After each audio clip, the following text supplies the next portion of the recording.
Hello বন্ধুরা, তোমরা সবাই কেমন আছো? তোমাদের বাড়িতে কী রান্না হচ্ছে? এই দেখো, আমাদের বাড়িতে এই চোরটা রান্না হবে আজকে।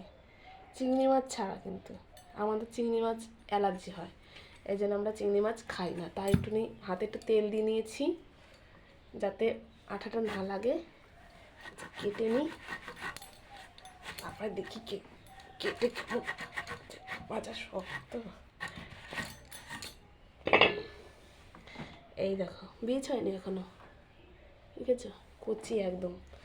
এই চোরটা খেতে খুব ভালো লাগে, কিন্তু চিংড়ি মাছ দিয়ে খাই না, অ্যালার্জি হয় এই জন্য।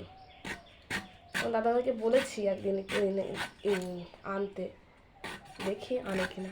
যদি আনে, যদি রান্না করি তোমাদেরকে ঠিক দেখাবো যে আমাদের চিংড়ি মাছ দিয়ে রান্না করেছে কিনা। আজকে নিরামিষই খাই, অনেকদিন পর এনেছে,